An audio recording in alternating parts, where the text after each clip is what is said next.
Okay, that was a demoralizing loss. That was unacceptable. I'll just say this: you're not going to beat any good teams playing like that.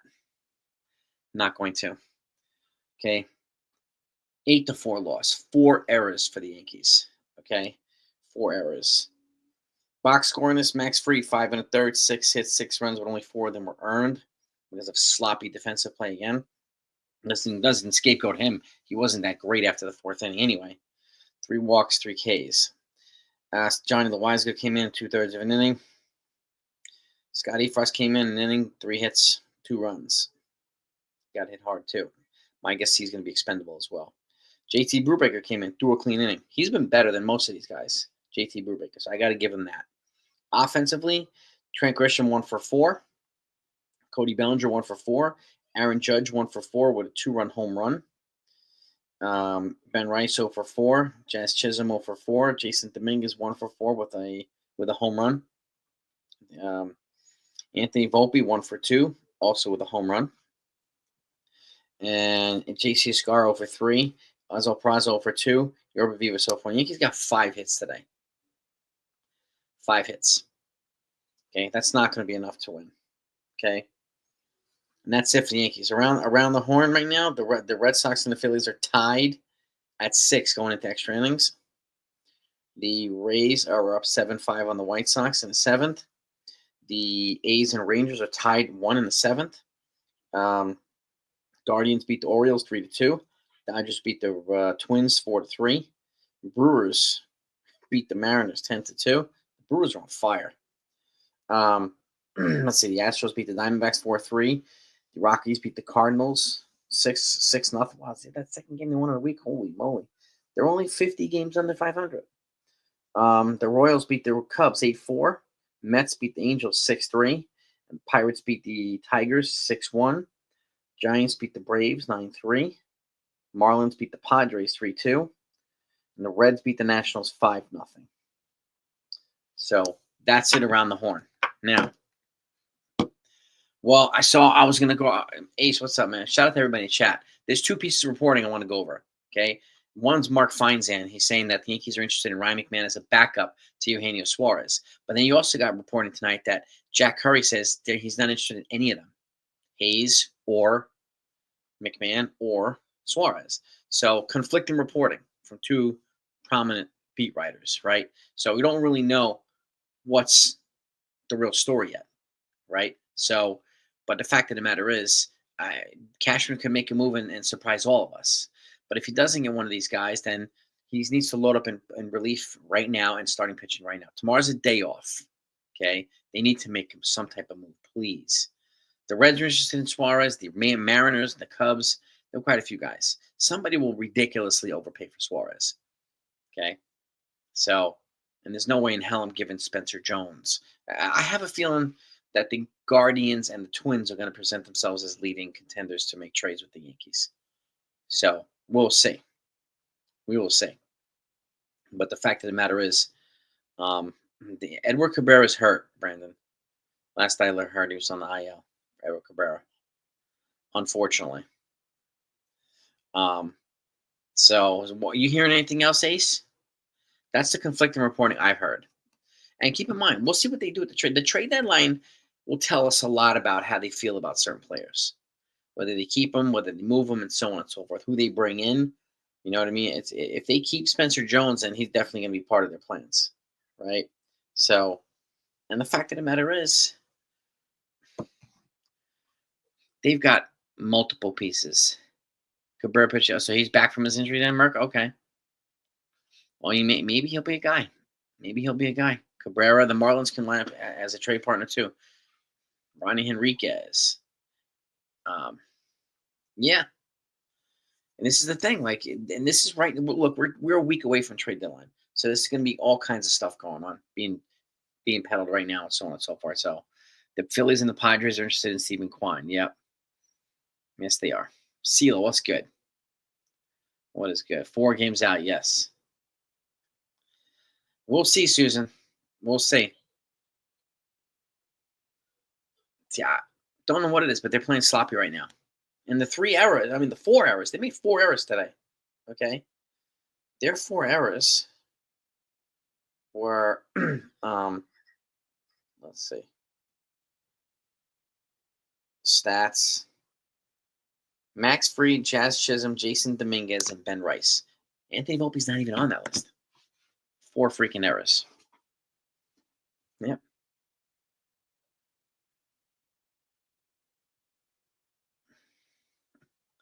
The only tiebreaker, yeah, possibly. Hey, see, you might be right, bro. I'd be shocked if J Ram gets traded. Let's cash and pull some rabbit out of his hat that we're not thinking of. It could be Rosario too. It could be a Mud Rosario. He would be a cheaper option than these guys, and he's relatively productive. So, yeah, yep. Toronto, they got a couple guys back. Varsho, Anthony Santander. They get a couple guys back. Where do they rank on defense? Right around the middle. Well, I'm actually like 10th or 11th, defense wise. You'd be surprised. Their error total is not up as many as some of the Red Sox are worse than baseball by a lot. Errors. Matt, I don't know. That's a good question, Johnny Bravo. I don't know. We'll see. We will see what type of activity we see from them. Yeah, Boone and Blake yeah. Some terrible calls, man. There really was some terrible calls. No.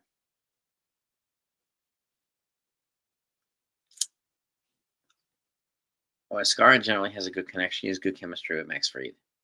So that's generally why he's catching. Stanton, I don't know. I mean, they're giving him regular rest. So, Trent Christian looks like Magnum PI with that mustache, man. He's got that Tom Selleck thing going on. That thing is, I think it's funky fresh, man. I think that's money. That mustache is money. There you go, Clemenza. It's this team, yo, NFE from the strike zone, baby. Right? The challenge setup is a joke. Bad calls. That's part of it, but sloppy play too. That's no excuse for the 4 errors that the Yankees made, right? None. So, yeah, the Yankees lead 2.5 in the wild card. Would I trade for Sandy for them? I mean, depends on who we'd have to give up for him. Depends who you'd have to give up for him. You know. The team is definitely frustrated. They need something to really. We had a pinky blister today instead of his index finger. A different finger today. Oh, crazy, but it's true.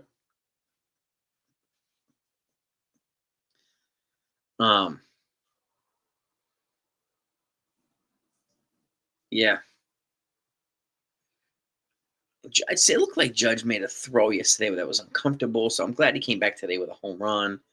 And he is having a little bit of blister problem. So they got to figure that out. Aside from that, he was pretty decent. But like the Yankees defense did not do him any favors. They didn't do themselves any favors either. So they need to. Clean that up. They're coming home to play the Phillies. Yeah, the Phillies are coming to town. I'll be there on Saturday at the game. Which is just shameful performance. And like the Phillies and the Red Sox are tied. Let me see if they're still tied. My wife's at the game. Oh, the Red Sox just took a 7-6 lead over the Phillies, of course. 7-6 lead over the Phillies in the 10th inning. Trevor Story double. Oh, damn. Oh, my wife's not going to be happy if they lose. She is not going to be happy. They're going to get somebody. They're not going to have the third baseman that they currently have now. I don't know who they're going to get because of the reporting that we're hearing. Well, Ken, what do you know, my man? Because you get two different reports now. Mark Feinsand said they're looking at Ryan McMahon as a backup to Eugenio Suarez, even though some other people saying they're looking at Brian Hayes first, right? But then Jack Curry said they're not interested in any of these guys. No Suarez, no McMahon, no Hayes. So we really don't know. What's the accurate reporting? Right, and this is what happens a week before the deadline. Shit gets crazy. It gets crazy. But I don't want to wait a week for the Yankees to make a trade. They need bullpen arms, man. They need bullpen arms now. And now they got three guys. So three guys, like it could be. My guess is they're going to get two relievers, but if they could replace Frost, if they could replace Ian Hamilton, if they could replace Loizaga, I would do it. That's what I would do. So, yeah.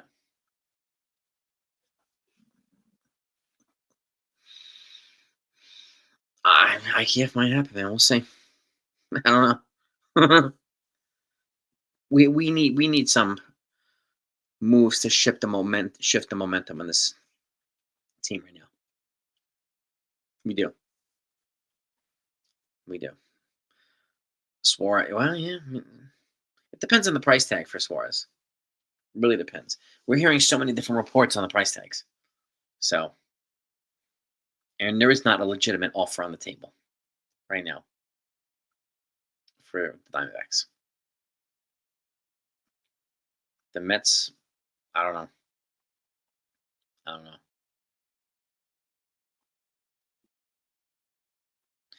Getting this game exactly.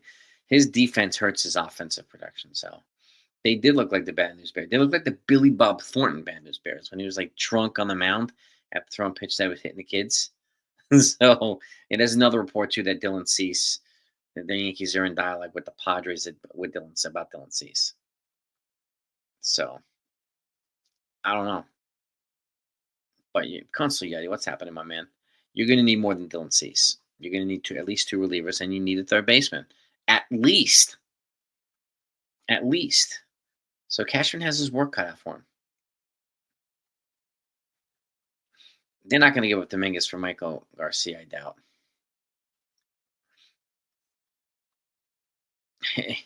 If it's Brendan Donovan, Joseph, I'll be a happy guy. But I don't know. I don't know. I don't know what the Cardinals' deadline plans are. Even though Ryan McMahon hit a home run yesterday off Eric Fetty, and he got DFA'd later on, Eric Fetty. So, people are saying, the reports are saying that they solidified the Cardinals' plans, but I don't know what the hell that means. No. Cease isn't pitching that good this year, but he's got some good stuff. He has some certain decent components of his pitching metrics, but he could be a candidate for a change of scenery guy. And he's a big arm, so. But Seth Lugo's not going to be enough. Yeah, but I mean, if they get him, if I was going to trade the Royals, I'd go after Lucas Erceg and Michael Garcia. I'd try to pair those two together if I could. But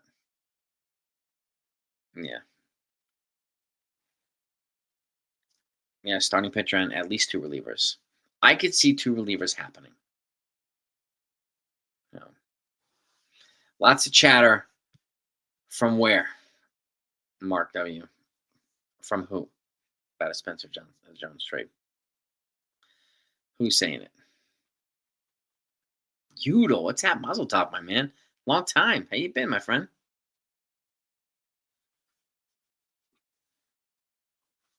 Yeah, that instant replay. That review thing sucked tonight. So, yeah, shalom, my man. Yeah, I mean they're gonna want a haul from whoever acquires Suarez. They'll get a haul.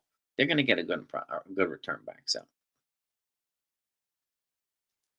yeah, shalom, my man. They have not gotten David Bednar. Don't try that. Stop it already. They haven't gotten them Bednar and Karan Hayes. No. Yep. It was really sloppy. And now I know you're full of it. Phoenix for life. They would never do that. Yeah, they're not going to give up Spencer Jones or Schlittler for a rental player. Yeah. The troll.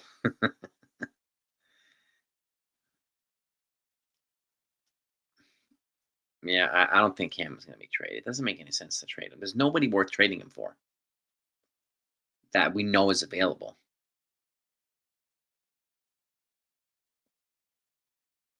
Hi, Pinstripe Princess. How are you? Hector told you to come in? All right. Well, welcome. Welcome. How are you? I'm hoping that, look, tomorrow's a day off. All right. Tomorrow's a day off. Clubhouse cancer, I wouldn't go that far. I don't know how it's a clubhouse cancer.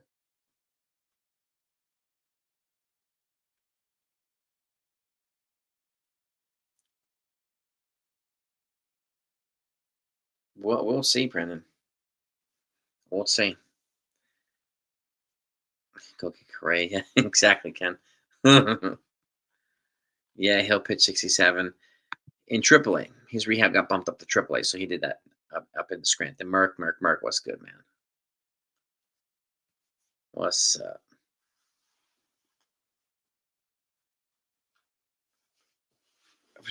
Everson Pereira, Oswald Peraza, Chase Hampton, and Will Warren for Sevy and Mason Miller and Gio Urshela. I'd be shocked if the Athletics did that. I'd be shocked. There's some chatter about Mason Miller, but I don't know how accurate that is, to be honest with you. Like, we'll see what happens. And speak of the devil, what's good? The bat signal. We put out the bat signal, Hector. He came out. Yes, sir. Yes, sir. Hold on, let me fix up my camera. Do you think? Your time. What's good though, Jay?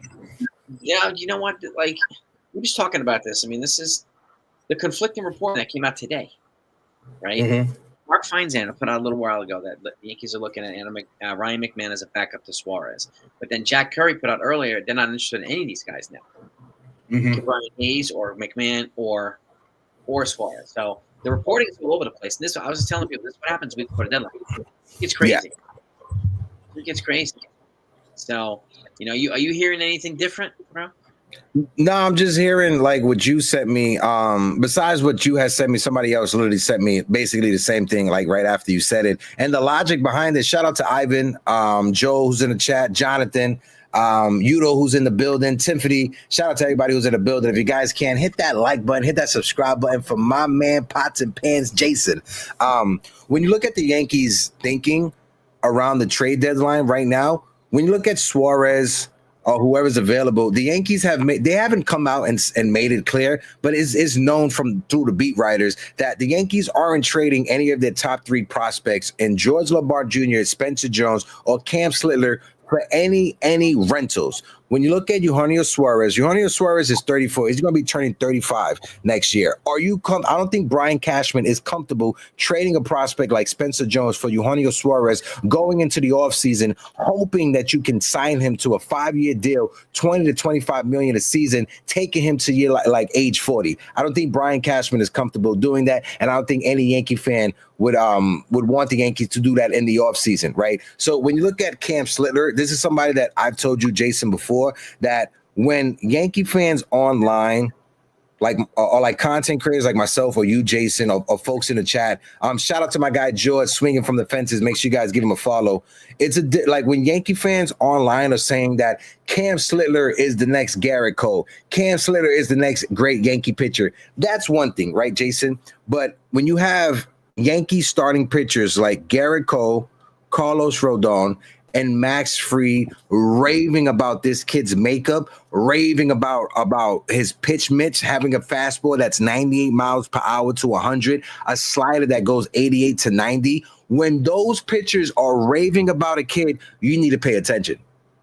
That's when you pay attention. When his contemporaries start talking, wow, he has good stuff, I want to see him pitch. That's when you start saying, wait, maybe this kid is an untouchable like George Lombard Jr. and Spencer Jones, right? And that's what I want Yankee fans to recognize at the trade deadline. When you look at who's available, we know Anthony Volpe, he has his shortcomings, right, at shortstop. We get that. He's leading every position player in Major League Baseball when it comes to errors. We understand that, right? So if that's the case, you need to get a defender at third base that's, if not a gold glove defender, a fucking platinum glove defender. I'm sorry for cursing, but if you know that Anthony Volpe has these shortcomings at shortstop, Eugenio Suarez, who's a below average defender, is not the answer on the left-hand side of the infield. And he's not the answer when it comes comes to giving up a top prospect like George LeBar Jr. So as much as Yankee fans want Brian Cashman to go out there and make a move because our infield defense at third and shortstop has been horrible, let's hope Brian Cashman does not make a reactionary move just to make a move because Yankee fans are just chirping from left and right. Yeah, and to your I'm point, sorry for the long-winded TED talk. I'm sorry. People need to hear this stuff, bro. People need to hear this stuff. This is the real stuff, right? And again, to your point, they're not only raving about Schiller. People are raving about Lombard and Jones too. That's why these guys are untouchable. These are the three guys that people are raving about right now. So, and for justifiably so. Look what they're doing. Yeah. Look at their makeup, how they carry themselves. They're doing things that other players haven't done in a long time. And so people could talk about Spencer Jones' K rate. I get that. But if he comes up here and hits 30 bombs every year, 40 bombs, nobody's going to care about it. No one. But you see his stats in AAA, right? And yes, hitting over 400 is phenomenal. Hitting double-digit home runs is awesome. On-base percentage, slugging percentage, OPS, that's beautiful. Do you know what my favorite stat of Spencer Jones is since being at AAA? Do you know what my favorite stat is, Jason? Stolen bases? No, the fact that at the beginning of the season from last year, he was at a 40% strikeout rate. He's at 26% right now. Seeing a kid make that much of an increase, right, when it comes to his strikeout rate. Jason, you normally see that in the offseason. You don't see that during the regular season. Yep. And that is a noticeable improvement. I mean, that's like a 40% improvement, man. That's significant. That is, and he's made changes to his stance like 3 times already. So I've said it. He's switched his batting stance more than Cal Ripken Jr. and this guy is a mountain, man. This is so big that he has to make these adjustments. Just like Judge. Judge is a freaking mutant, man. These guys are gigantic, right? You stood next to Judge, right? I mean, how big is this guy? He's huge. He's a lot bigger in person than he is like on TV or what you see on your phone. Judge is a huge human being. But also too, when you look at Spencer Jones, right, the makeup that he has, defense, power, speed. This is something that if again, not to compare him and say that he's going to be the next Aaron Judge. I don't think any Yankee fans should put that expectations on him. We've seen what expectation does to Anthony Volpe. Let's not do that with Spencer Jones, right, Jason? Let him be Spencer Jones. But when you look at Spencer Jones' numbers in the minors and you compare them side by side to Aaron Judge, Spencer Jones played in, I think a handful of extra games than Aaron Judge in the minor league so far. Do you know who in that same time span, in that same amount of games, you know who has a better batting average? Spencer Jones. Yeah. You know who's hit more home runs? Spencer Jones. RBIs? Spencer Jones. Doubles? Spencer Jones. Walks? Jones. Every offensive number was better than Judge in the same amount of games played, if not just a couple of extra ones. And again, not to put that unwarranted pressure on Jones. And just so I can add something to it, and we're not to compare. Like, look, Jackson Holiday is different, right? He had 600 in the minors in AAA. Didn't do dick in the majors. They sent him down twice. So just to put it in perspective, right? Yeah. He was the number 1 prospect in all of baseball. So was Roman Anthony. Spencer Jones, not even top 100. Neither was Aaron Judge. He was never a top 100 either. Nope. So you don't have to be a top 100 to be able to put forth this type of performance. Something, whatever it is, it looks like he's found it, Spencer Jones. Yeah. Whatever that is, let him keep finding it. I don't care if he's Aaron Judge. All right? Just let him. He doesn't have to. Yeah, he just has to be Spencer Jones, point blank, period, right? And I think a perfect way to bring up Spencer Jones is you bring up Jones, you put him in center field, you move Cody Bellinger to first base, you have Paul Goldschmidt be that pseudo backup first baseman. In late game situations, you could move Cody Bellinger to left field, sit Jason Dominguez, and have Paul Goldschmidt be your first baseman. And as much as I love Ben Rice's bat, we don't win last night's game if it wasn't for Ben Rice and his home run. You saw how his defense hurt us today at first base. And even in yesterday's game, his defense hurt us as well. Yeah, and he's one of the few players, maybe half a handful of players that can get value back in a trade. So if they do move him, I wouldn't be surprised if it's part of like a Joan Duran trade or Joe Ryan trade with a bigger package. Like That would be Jay, keep talking. I'm gonna go get me a bottle of water. If you want to drop me real quick, I'll be right back. man. So this is why, like I keep saying, Rice and Dominguez are the two players on the major league roster right now who could extract a lot of information, a lot of players, a lot of value back in a trade, right? So, and that's I appreciate you, CeeLo. And Hector's the man. Hector's the man. That's why I have him on. That's why I put out the bat signal when he comes, right? So I want to have good people on here to give good insights. So it's like Ken does, just like Jonathan does, just like NFE does, just like Ace does, right? Good minds, prepared people. I like that. So, and that's what, like, we're hearing that too, Neil. They're fielding calls on Escara, JC. So, and if they do that, does that mean they call up Rafael Flores to back up Austin Wells, to push Austin Wells? Maybe. We don't know. Instead, there are a handful of people who want Rice behind the dish on occasion, which is justifiable. There's some people who want him at first base right after this year. But if they keep Cody Bellinger, and as Hector said it too, like, you can move Cody Bellinger to first. Spencer Jones in the outfield. And if they keep Dominguez, now you have Dominguez, Jones, and Judge in the outfield. That's a hell of a lot more athletic outfield. And Can I just answer CeeLo in the chat? Because CeeLo says, bring it up real quick so the people can see. CeeLo says, trade Escara, Vivas, and Peraza. I'm okay with trading Vivas and Peraza. JC Escara is my friend. He's my guy. All right. JC Escara is my best friend. Okay. When I was at the Atlanta Braves game, I'm there on the field, and JC looks and he sees me. He's like, "Bro, you here in Atlanta?" And I'm like, "Bro, I gotta follow you. You know, I gotta be right behind you." So shout out to my guy JC Escara. Congratulations as well to him and his beautiful partner and their new child that they brought into the world. Yeah, congratulations to him, man. Really. He means all the best. I mean, he's such a good guy too. He's so cool, so down to earth. You know, and I like to see that. The pinstripe princess in the chat says Escara spotted Hector a mile away. Absolutely, she was on the live when that happened. That's what I'm saying. I catch Hector on TikTok. He has Escara. He had Escara over. He had Acuna over. He's got all these guys over. So I had because I worked the Mets game today. I had Luis Rengifo earlier today and Francisco Lindor. Look at that, man. Look at that. Shout out to Leandra in the chat. Yeah, shout out. We got some report from Jonathan here. Imbo Century reports Dodgers Dustin May is available as an arm to help complete a trade. Okay, Dustin May. I don't know why they're trading away arms when they need to add arms. They keep. I was about to say, if the Dodgers are trying to trade you a starting pitcher, I'm staying away from that. I'm staying away from them. When they need starting pitching, but they're offering starting pitching, I'm good. Yep. Have you heard about Dylan Cease? He's apparently available now. Apparently, Dylan Cease is apparently available now. Oh, really? From San? Oh, yeah. But they're trying to add relievers. Right? Yeah. San Diego. Yeah. So I don't know. This is the stuff we're hearing right now, right? I have a feeling Brian Cashman might wind up making some trade that we're not even thinking about. So he's going to add somebody. Yeah. What the hell was that? Because he does that all the time, right? So I don't know what he's going to do. I really don't know. You don't want Dustin May, Brandon? I don't blame you. I don't blame you either. Dustin May is somebody injury concerns or whatever. What I would do is, if I'm the Yankees, I'm calling up the Nationals and I'm trying to get Ahmed Rosario. That's who I want as my third baseman, Ahmed Rosario. He could be the guy. And if he do that, it leaves them more room to be more aggressive in the bullpen and start pitching.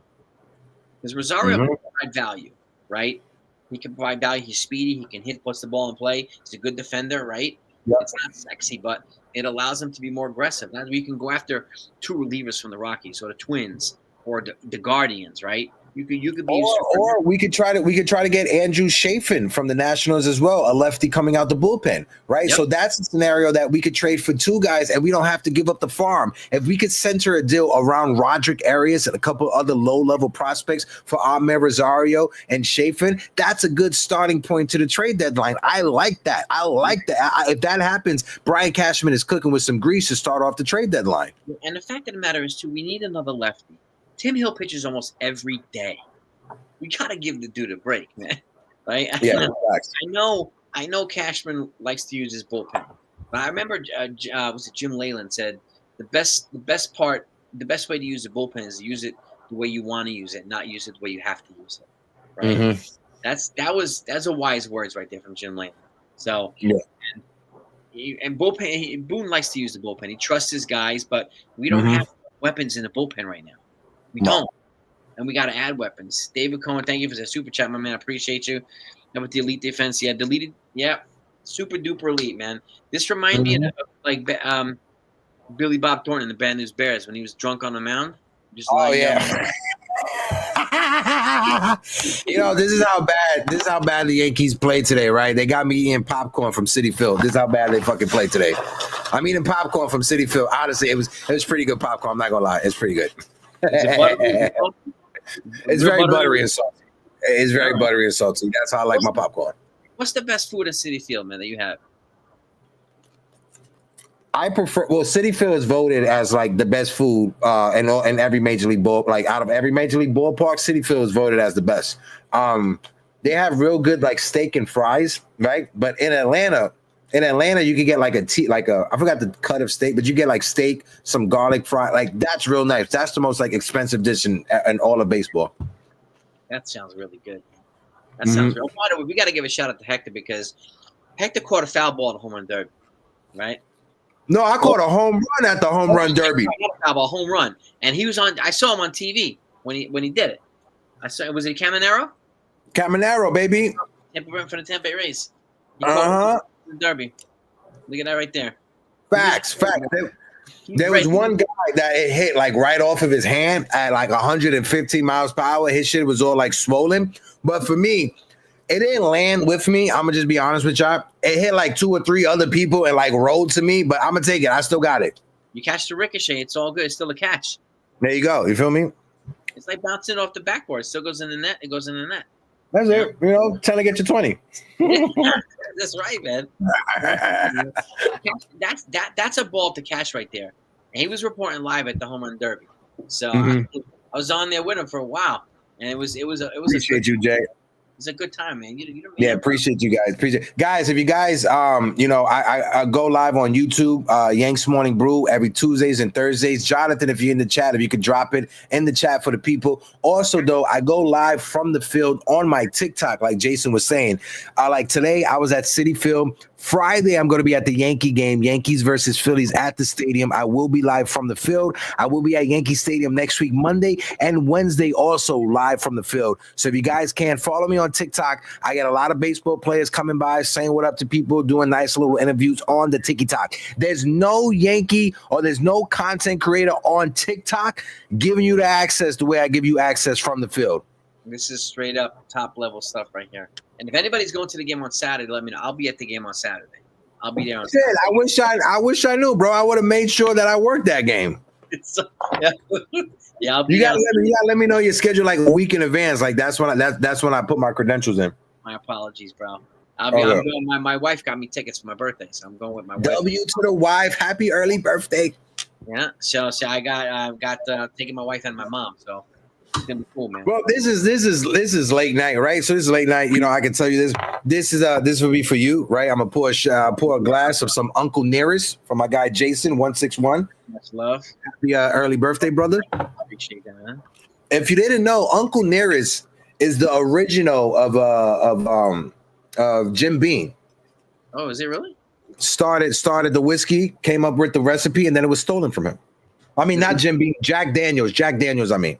Does it go down smoothly like Jack Daniels? No, bro. It's like the shit that they put in Back to the Future 3. The shit that started the car. Yeah, that's what it is. That's what it is, bro. Some rocket fuel, man. Damn. Oh, shit, man. That's great, man. But you got to get that sauce every now and then, man. Mm-hmm. It soothes the body. You know what I mean? As long as it doesn't come out the backside of rocket fuel. That's why I don't eat spicy food. That stuff does me dirty, man. So, where's Jason? For me, he's in a bathroom. I want to shout out my guy NFE who is in the building. NFE, how you doing? Oh man, that's my dude right there. And this is the channel right. This is Uptown. This is Hector's channel right here. And he's got his lovely partner in crime, Grace Monroe, putting out some fantastic discussions all the time. Appreciate you, bro. good. It's just it's a great back and forth. It's a great knowledge. They always have great people. So, and he does a great job covering basketball. They cover football. So they cover all the good stuff on the channel. Knicks, Jets. We're watching the boys, man. They're doing some good stuff, man. Appreciate you, my guy. Appreciate you guys. No, but Colin, we got here aggregated. Well, I don't understand. I'm missing out some conversation here. Aggregated.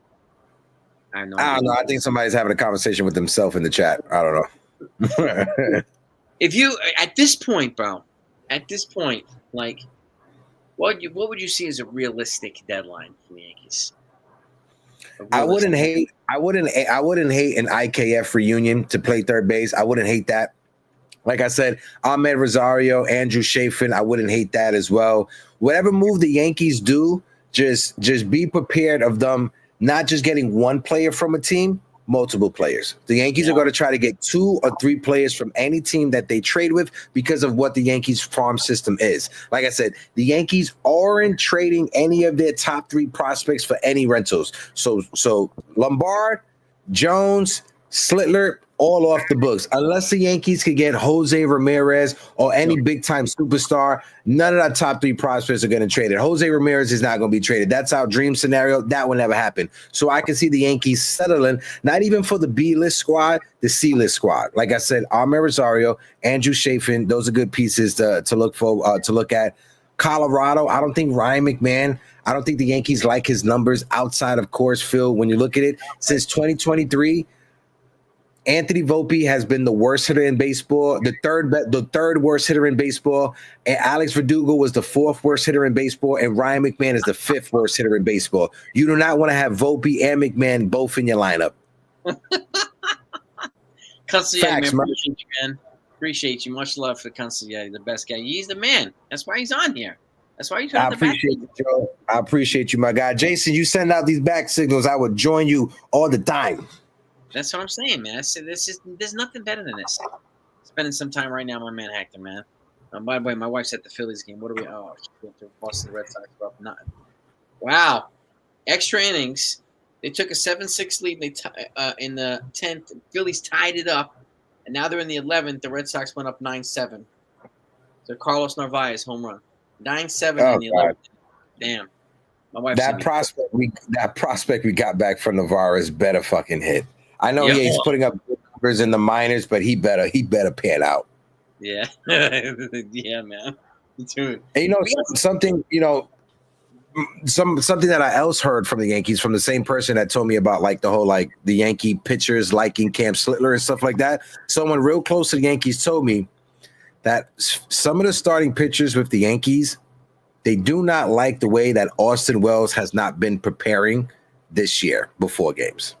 Some people saying that he's got a little lazy when it comes to his scouting and preparing and doing his game planning before games. That's why when you look at the splits with Carlos Rodon, when JC Escarra is his catcher, Carlos Rodon ERA is around like 280, right? When Austin Wells is the catcher for Carlos Rodon, his ERA is over 4.5. Yeah. And Narvaez is known as an elite pitch framer too. Mm-hmm. So, and that's why they're getting calls on him too, because he can be great for a lot of young developing pitchers. So it might be a good idea to keep him around here, right? Leandro, we got all the team. Yeah, I wouldn't be pissed off if they kept Escarra here. I wouldn't. Like, you never know. Would they consider trading Wells? I have no idea. I don't think they'll trade Wells. It's not to the point that they're willing to move off of Wells, but it has been noted by some of the pitchers that they're not happy with the way that Wells has been preparing for games. And you see it in the numbers when you look at the splits between when he's catching and JC Escarra's catching. So he's going to have to do something. He's going to have to fix that, man. He's going to have to clean that up. But who's the bullpen? Is it Harkey? Harkey, yeah. So Harkey works with him. So, I mean, and we got, I would get Posada here. Get some of these guys to work with him. These catching instructors. Osmus was a catcher.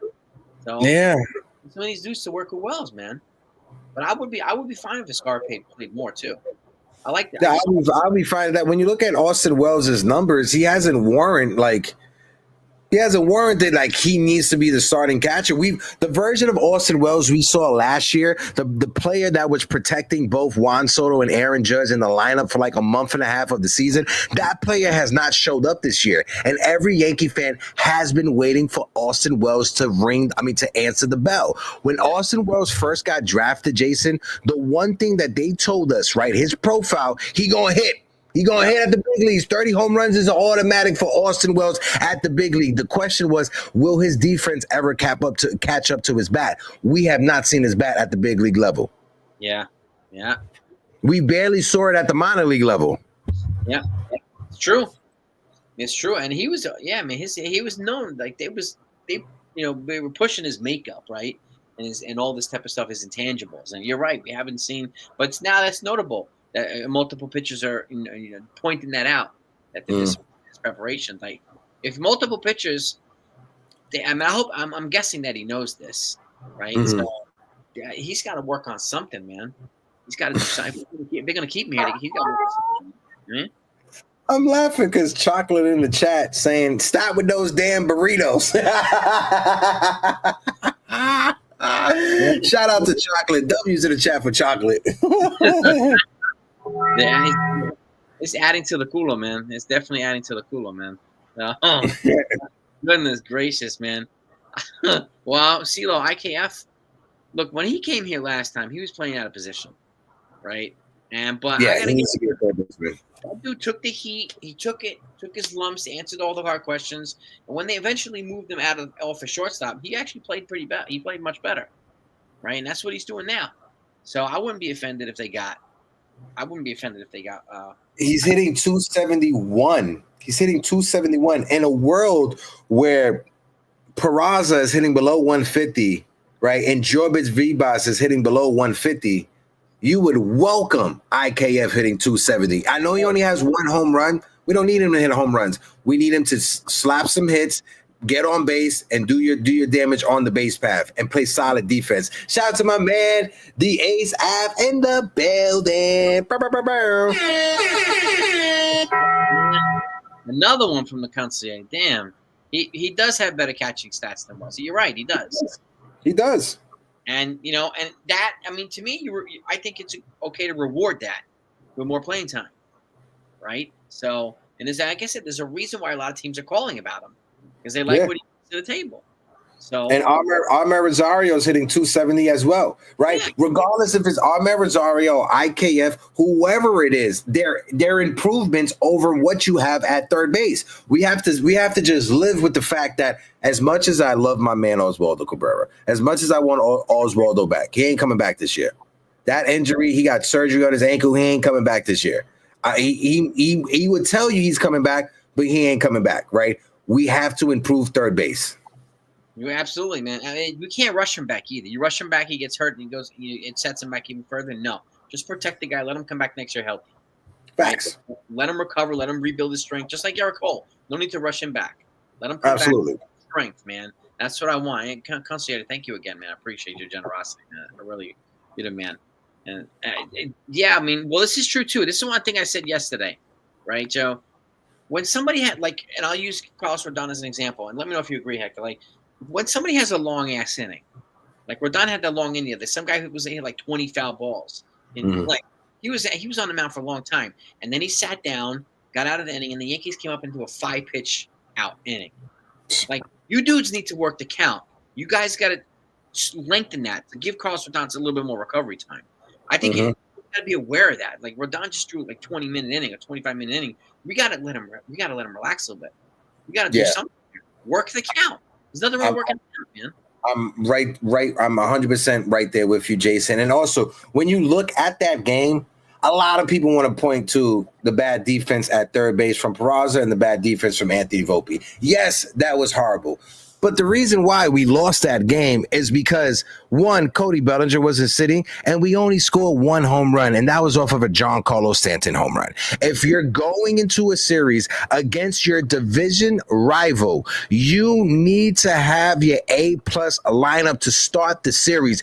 Game 1, Cody Bellinger and Giancarlo Stanton should be in that game. Game 3 today, the game that decides the series, the push game, you need to have Giancarlo Stanton in that lineup. I don't care if he needs an extra day off before your off day tomorrow. This is the one thing that frustrates me. When the Yankees have an off day, they try to steal an extra day by giving a guy either a DH spot or just giving him off so he had 2 days off in a row. Don't do that. They're making millions of dollars. I'm always here to support the players, but when you're bleeding the way you're bleeding, like New York Yankees are bleeding right now, the Yankees are like a pig that got stuck. When it comes to this division, you need to win your games, and this was a game that you should have won. Y'all need to put some band-aids, tourniquets, something. Y'all need to do something, man. Stop. Mhm. I'm hoping tomorrow. I hope they make a trade tomorrow on an off day or something. And like Aces, does Ahmed Rosario play multiple positions? Yeah, he plays third, short, second. He could play the outfield. He plays multiple positions. Ahmed Rosario could spell Anthony Volpe. They play Volpe like every day. So he could use a day off, at least a day off a week or something. Yeah. And Ahmed Rosario plays credible defense. Brian Hayes, #1 in baseball, defensive runs at third base. So if they got both of them, I would be totally fine with that. Ahmed Rosario is a rental. He's a free agent at the end of the year. And this is the thing, right? Like Aaron Boone probably notices that Anthony Volpe needs a day off also. But if you rest Anthony Volpe and you put Peraza, he's hitting below 150 and he's making errors at third base. There's nothing that you see that warrants Peraza getting more playing time over Volpe. There's nothing to see. Exactly, man. Like people want Volpe traded, but they want Peraza and Vivas sent to Alcatraz. Like they want them gone. So the guy you're replacing Volpe is worse, right? Is worse. So you got to get dudes like this. So shout out to Ace. That's a good one, man. If you get him in Mario, that spells help in a lot of different areas. You could also give Jazz a day off on occasion. It's okay to sit him too. You can play Rosario a couple days a week, man. The reason why I love the Ahmed Rosario move is, one, he can play multiple position. We do know that the Yankees love that. That's one. Shout out to my guy, Dev Fint, that's in the chat, my man. You do know the Yankees love guys that play multiple positions, right? If you were to call up Spencer Jones and trade away Trent Grisham, with Ahmed Rosario, not only do you have a starting third baseman, but if you have to give an off day to any of the guys in the outfield, you can use Ahmed Rosario, and then you could plug Peraza as a backup because he's a fucking backup third baseman. I'm sorry for cursing. It's all good, man. It's true. It's true. Like guys with these positional versatility, they give the Yankees a lot more flexibility. They don't have any of that right now. They have no flexibility. Their backups suck, right? Their benches depleted. Their bullpen's depleted. They need personnel, right? Oh, Sarge, thank you for super chatting about defenses. The defense was terrible, man. Horrible. Yeah. I mean, it was awful. It was definitely awful. So obviously they need to do better. But like Brian Hayes and Ahmed Rosario, two credible, very credible defenders. Two guys that could provide value here, right? Instantly. Yeah. Yeah. I mean, look, and McMahon's not the guy. I said this the other day too. Suarez has the hot bat with the deficient glove, right? Hayes has the hot glove with the deficient bat, right? It's the other way around. McMahon, even though his splits, he's consistent, but does not flash in either one of them. He's just like at that line of average for both. So there's an argument to be made for all of them. But in each one of these guys could also come with a relief pitcher. Like if you're going to get – I wouldn't want McMahon alone. I want Bird with him. Like I would Brian Hayes without David Bednar. You have to get a relief pitcher on these guys. Facts. 100%.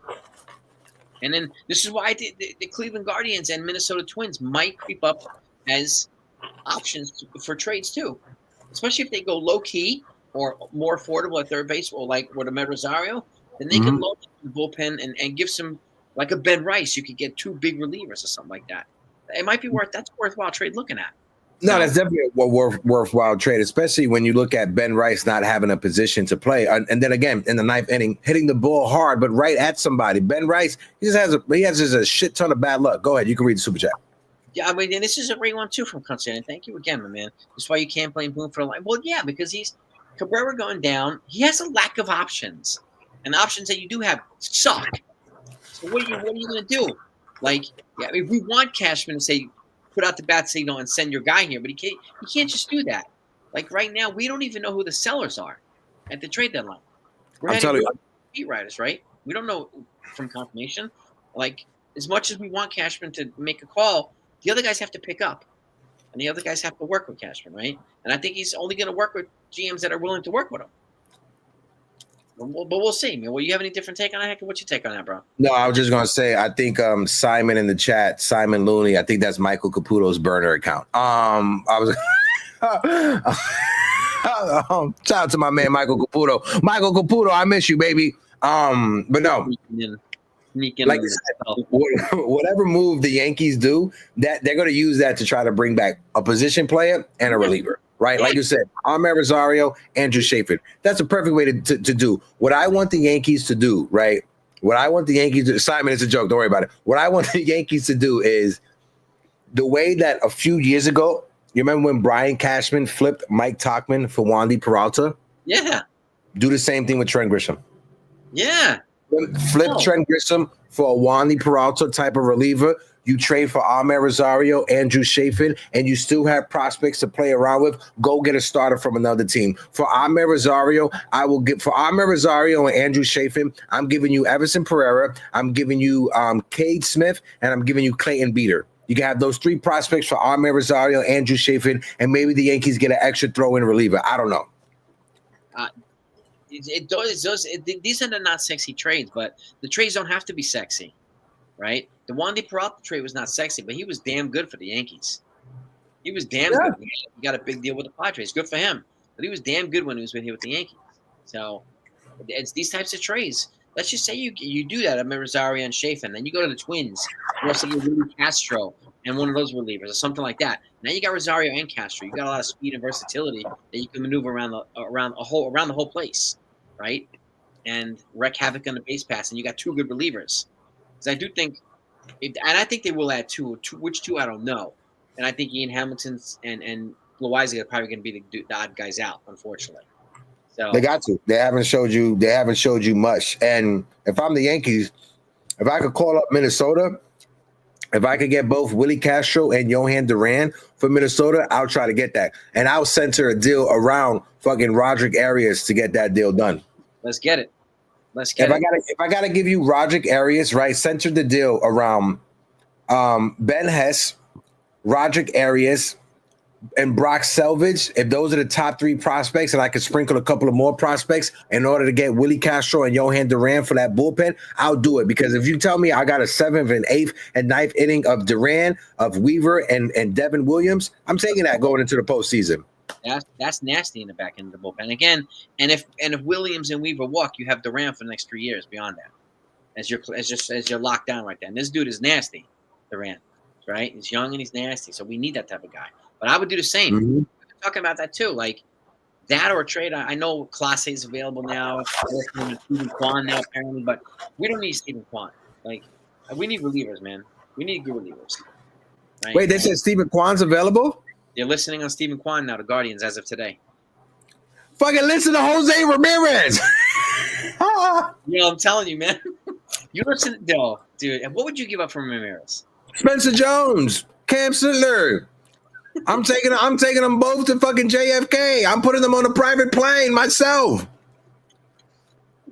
If you were to ask me out of the three prospects who's untouchable, George Lombard Jr. I'm packing up Spencer Jones and Cam Sittler. If we could get back Jose Ramirez, folks in the chat, you're gonna tell me that you would have, if the Yankees traded Spencer Jones and Cam Sittler for Jose Ramirez, you guys would be upset? That's it. I mean, that's Jose Ramirez, man. And I've said it too. It's the only bat I would move, like Dominguez or Lombard for, would be J-Ram. The only bat I would move them for. Yeah. Right? And the only arms I would move for is Skeens and Scooble, but those dudes aren't being traded. They're not being traded. It's up to the bat. Like, yo, Cleveland, Do the right thing, man. Put him on the market, bro. Come on. How you gonna trade Clase and Quan? You gonna leave J Ram there by himself? That makes no sense. You gonna do your boy dirty like that? Send him to the Bronx, man. Send him to the Bronx. We need him. No, franchise J. The difference between Volpe and George Lombard Jr. is that George Lombard Jr. always was a defensive glove. His glove was always elite. There's a lot of scouts saying that if George Lombard Jr. was like with the Sacramento Athletics or with the Colorado Rockies, he'll be making a call up in September because of his defense alone. So that separates George Lombard Jr. and Anthony Volpe. Mm-hmm. And also, George Lombard Jr. comes from a baseball family. So this is a young man who grew up inside of Major League clubhouses, totally different than Volpe. Yeah, he's a good head for the game. He's got good makeup, and Hector interviewed him not that long ago at the Future. I interviewed him at the Future game, and I was surprised. Because somebody asked him about his number. He was wearing number 21. So my boss from Latino Sports asked him. He was like, "Oh, you wearing Clemente's number?" And the way he said Clemente, me and my boss looked at each other like, "Yeah, he Tino, he Latino, he got some Latino in him." And I found out his mom is Cuban. So when he eventually gets called up to the New York Yankees, he will be the first ever Cuban starting shortstop for the New York Yankees. Dang, look at that, man! You see. Mm-hmm. And I asked him the most important question. He likes straight up cheese pizza, right? That dude's a plain cheese pizza boy. Oh, he's a plain cheese pizza. He does like pepperoni pizza, but I like to ask the players just to make them feel a little bit more comfortable with the questions because they get asked these stupid questions on a day out and day night basis. It's just like that stupid question that Randy Miller asked Peraza the other day. I thought that was such a stupid ass question. It's like these dudes, man.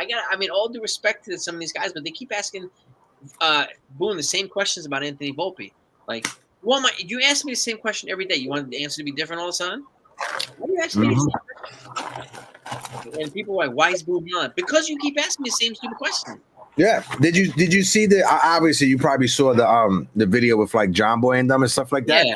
I appreciate the way that, but you can tell Boone is like, what do you want me to say? What do you want me to do? And you can tell that somebody from like the Yankees PR was like tapping him on the knee, like, "Yo, bro, calm the fuck down, calm." He was about to gut these dudes, man. He was about to gut them. But you've been like, you're trying to get something out of him, but these dudes. It's like Fort Knox. They're not going to give you anything to work with. Yeah, and I want to tell you guys too. Randy Miller, again, no disrespect to Randy Miller. He's been covering the industry for a very long time. Somebody that I talk to when I'm at the stadium, so I'm not trying to throw any shade to Randy Miller or anything like that. But Randy Miller knows that question, he would never ask that question to Anthony Volpe. He would never ask that question to Anthony Volpe. I don't think any reporter will ask that question to Anthony Volpe because they will be scared that their media credentials would be revoked. Yeah. I'm telling you, man. You can't do it. You can't do to guys like that. You can't put him in a position to feel like he needs to throw a player under the bus or something like that. They're not going to do that, man. Mm-hmm. No manager does that. They're not going to throw their players under the bus, otherwise their managers will be in trouble. So, like, you don't do that, man. Nope. And that's one of the things that the players like about Boone, right? He has his players back no matter what. Yeah. Right? That's just, it's nice to have. Mm-hmm. It's nice to have, man. So, people want Boone fired, but that's one reason they keep him around, because he's protective of his players. Yeah. You guys are a close-knit unit, man. Whether you like the guy or not, he has their backs. And they feel comforted by that. They feel confident by that. So at the All-Star game is when you notice that Aaron Boone and his players are in sync. I'm gonna give you an example. Jason, you ever had a friend or a colleague or somebody that you worked with that you guys could just look at each other and you automatically know what he's thinking? Yep. That's the relationship Boone has with Judge, because the entire time, like around the batting cage, the way that Judge and Boone was communicating, or the way that Boone was communicating with Judge, with with Chisholm, and even with Gleyber Torres, was just looking, eyes, pointing hands, and they were just like going. Like Aaron Boone has a certain relationship with players that is hard to put into context or put into words. So, like you said, I know a lot of fans, they get frustrated with Aaron Boone, with some of his decisions. But you got to remember that this team and baseball in general is not just a Yankee thing. This is something that is universal throughout all of Major League Baseball. It's a combination between the manager and the front office. And this has been going along, not just recently, for a very long time, going back to the days of Joe Torre. There was an interview that was out. Did you see it with Jabba Chamberlain talking about the Jabba rules? And when he first came up, the Yankees front office told him, if you pitch 1 inning today, you're off, you're resting the next day. If you pitch 2 innings, you have 2 days off. And anytime they wanted to put Jabba in, they would have to call up the front office and ask, hey, Jabba said he's good. Can he go into the game? And they would say no. So I get the whole frustration with analytics, but it's not just on Aaron Boone. It's a combination between the front office and Boone. Yeah, and then these guys are like a well-oiled unit, man. They're in sync. Boone is in sync with the players. The front office is in sync with the front office. And there's and this is a lot of stuff that people don't understand people are not talking about this on social media. People just having the narratives and talking points on social media. So it's important to communicate this type of stuff. So I appreciate you just sharing that information so that people have a better understanding. Kunzel Yeti, much love, brother. Always a pleasure. Joe, appreciate you, brother. This is the type of stuff. Sanchez plays well. Gary Sanchez. Well, he plays best baseball and his worst baseball in Girardi. Played both. And He did play his best baseball under Girardi and stuff, and it's a lot of stuff that happened with Gary Sanchez and his development. Yeah, I mean Girardi got a lot out of young players, but he also alienated a lot of veteran players too. So that was it. There was a trade-off there, and it's one reason he's gone. But it is what it is. I mean, hopefully he's learned from that. Hopefully he gets another opportunity. So I hope Willie Randolph gets another opportunity somewhere. Same. He deserves it, man. Mm-hmm. They both do. Yeah. And I hope Mattingly gets another managerial opportunity too. He's putting his spot right now. Why would you leave the Blue Jays? They're in first place. They're better than the Dodgers right now. Facts. Why would you leave that? As much as I'd love him here, you don't leave something like that right now. It's like magic going on in Toronto. They have whatever it is. They have it. Yeah, and they have a solid team. They have a solid bench. Their manager's a solid manager as well. He makes moves, substitution, pitch hitting late in games, and it comes through and it works. And for some reason, right now with the Yankees, it's not working. And I think Tiffany Johnson asked me in the chat earlier, do I see the Blue Jays going through a slump? Tiffany, I hope the Blue Jays go through a slump with the way that the Yankees are playing after tonight's loss. The Yankees are 11-18 against the AL East, and now we're 4 games back and behind the Toronto Blue Jays. I don't care who the Yankees trade for. If you don't play better against your division rivals, against your division, against the AL East, you're not going far in the postseason. You're lucky if you make the postseason. If this trajectory, if this record of 11-18 keeps playing out for the rest of the season, if you don't get to 500 baseball going against the AL East, you're not making the postseason. I don't care who we get at the trade deadline. Fucking Mickey Mantle could walk through the door. If you don't play better against the Blue Jays in your division, you ain't going nowhere. Yeah, and don't sleep on the Red Sox. The Red Sox they're good, man. The Red Sox are good, and I think they're going to add somebody at the deadline.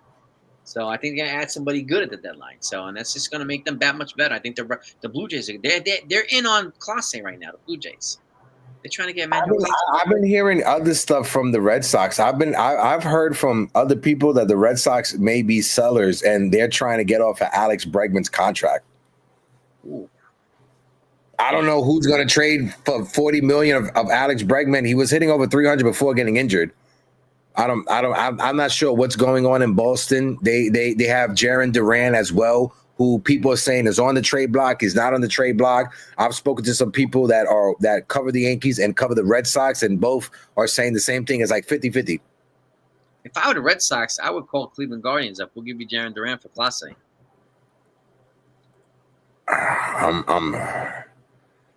That would address both sides. Now, I would hate for that to happen, but that was maybe a smart trade for the Red Sox.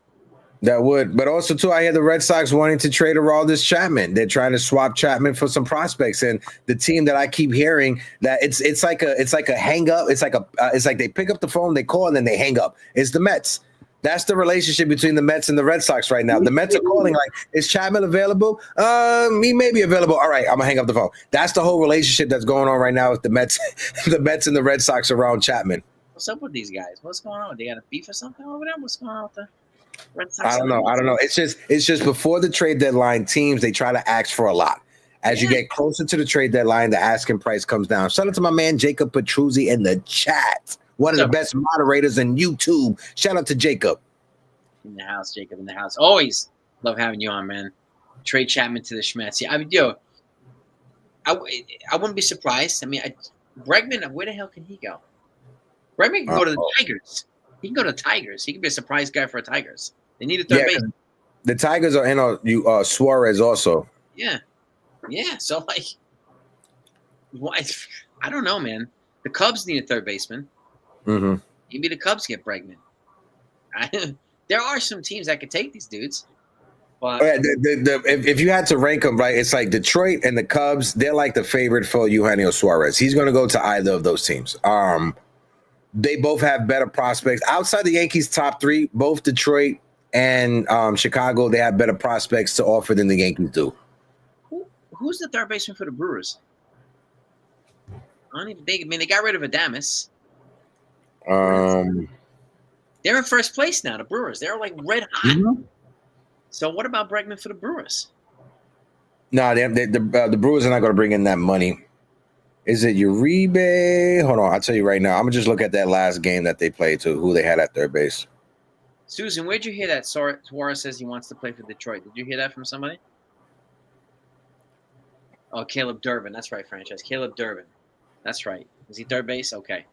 All right. Does Bregman have an opt-out this year, too, after the season? He would probably opt out. Come on, man.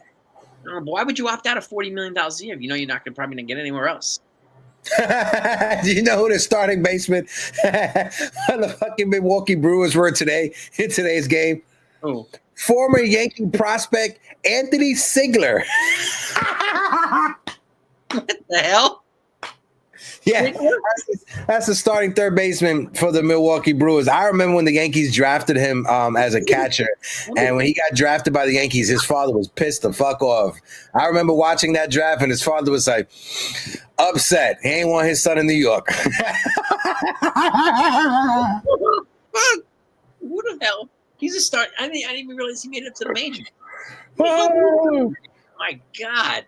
Yeah, well, Anthony Sigler. I remember I watched a game. I saw a game with the Tampa Bay Tarpons that had Austin Wells leading it off. Jason Dominguez and Anthony Sigler was a top. That was a top three. It was Wells leading it off. Then Jason Dominguez and Anthony Sigler was a 3-hole hitter. Crazy. Oh shit, man! Wasn't he able to throw from both sides? Right, a switch catcher or something like that. No. He was a switch hitter, a switch thrower. I'm not sure. I know he was a switch hitter, but he was a catcher that his defense was very shaky, and they moved him to infield position because he still had a cannon. What the hell? Oh my God! All right. Hey, to the big leagues though. Shout out to him. He's on the first place. He's on the first place team while the Yankees are in second place, falling in the AL East. So shout out to Anthony Sigler. He got the better end of the bargain. They're in first place right now. So. Nestor Cortez is in first place now. Yeah, shout out to the former Yankees. I'm not even sure if Nestor Cortez is pitching. Did he get hurt? Did he miss the night? I don't know shit, man. I haven't heard about him in a long time. The person in the chat asking, are the Yankees going to be aggressive at the deadline? Yes, the Yankees are going to be aggressive at the trade deadline. They're just not trying to be suckered. Yeah, I think they're going to be strategic at the deadline. Mm-hmm. Cashman, he's very, very methodical with this stuff. He the opportunities presents himself and he pounces. So, but he'll pounce on the right opportunities too. I mean, he's not like Hector said, he's not gonna be an idiot. Like they're not gonna make a stupid trade just for the sake of making a trade. Just for the sake of it. Jacob said, "Did I hear anything about Miguel Garcia?" Yeah, from the Royals. He has, I'm pulling it up right now just so I don't misspeak. He's got 5 years of control. He has 5 years of control. The Royals are not trading him. The Royals are not trading him whatsoever. He hits arbitration 1 next year. So he's not even in arbitration yet. Jacob, as much as I would love Miguel Garcia with the Yankees, as much as the Yankees will love Mike, he solves your leadoff hitter situation. You put him he's a perfect leadoff hitter for you guys. He plays great defense. He's a speedster. I think he already has 18 stolen bases on the season. I think he's a 280, 290 hitter. Perfect leadoff hitter for the Yankees. The Royals aren't trading him. Yeah, I don't think they will. Jonathan India franchise. Okay, for like who's he with now? Is he with the Royals? He's with the Royals, but he's played majority second base of his career. I don't see him shifting to third base and being what we need. Yeah, I wouldn't hate it, give it a try, but I don't know. We've seen Jazz Chisholm move from second to third, and it hasn't looked good this year. Yeah, and in all honesty, like people keep bringing up Dominguez. There's only one bat I'm moving Dominguez for, and it's J-Ram. Same. With Jones. That's the only bat I would move either one of those guys for. Same. I'm right there with you. If J-Ram was 28, then I would probably move both of them. But he's 33, so I'm moving one of them. Mm-hmm. And I'll give some other pieces, of course, right? So which is fine. But it's this Boone on John Boy react. We were just talking about that, Brian. You're right. John Boy. They tried to push him into getting him to give people some talking points, right? So, but he's slick. He knows he's not going to be baited into shit. No. I mean, I don't know. They got the in with him. He gives them the time, and so, but he's not going to get.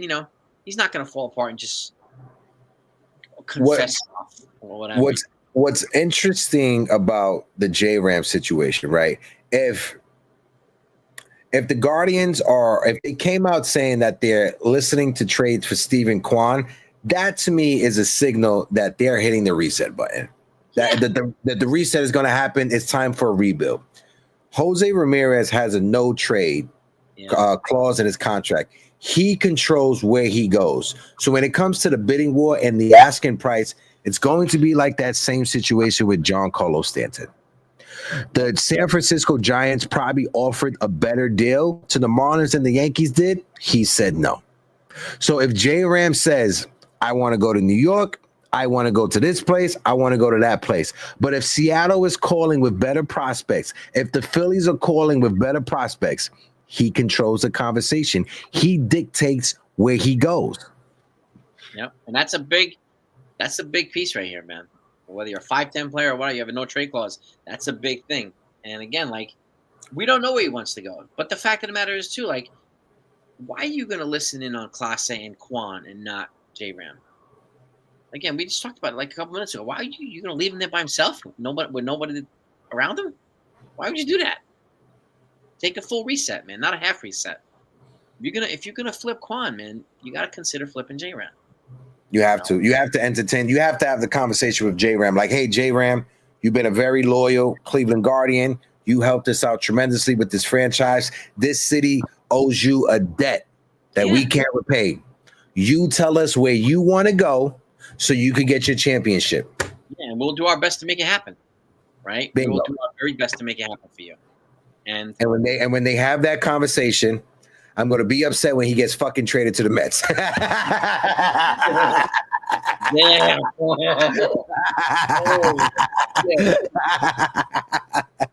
Oh, damn. Can you imagine that, man? Bro, I would fucking die. I would die internally if that was to happen. If that was to happen, I would die internally. Yeah, me too, bro. Shit. Oh, damn. I can't. Because if he tells the Guardians his destination is New York, I don't care if it's the Bronx or Queens, get me to New York. I'm sorry, Silva, I don't mean to jinx it. But if that's the conversation, if we go into a bidding war with the New York Mets, Yankee fans, get prepared to lose because the Mets have more top 100 prospects than the Yankees do. Yeah, and you're going to have to give up a lot. Yeah. A lot. He's got, I think, 3 years left on his contract, 3 or 4. Mm-hmm. I'll look it up right now. And he's, what is he, 33? So he still has some. He's still elite, man. He's still at the top of the chain, man. So I think he's got 3 years, if I'm not mistaken. He is 32 this year. He will be 33 to start next year. He's making $19 million this year. He's making 21 next year, 23 the year after, and then 25. So he has, after this year, he has 3 years left on his deal, making piss poor money. He makes half of what Bregman makes. Half. Yeah. So yeah, you give up a lot for him. Yeah. Shit. Could you imagine a third baseman? Oh my God. Not even play. Can you imagine him batting behind Aaron Judge? Oh my God. You walk Aaron Judge, you got an automatic RBI machine and J-Ram hitting behind them. And Jose Ramirez will be the perfect mentor for Jason Dominguez. Yes. Un Dominicano that's a switch hitter as well. Yeah, dude. It's a fate, man. It's made to happen. Mm-hmm. I don't care if Francisco from J-Ram or Francisco. Damn, why are you doing us dirty, Sunil? And Francisco Lindor reunion. Don't do us dirty, man. Come on. Lindor has Luis Angel Acuna over there, man. He doesn't need J-Ram.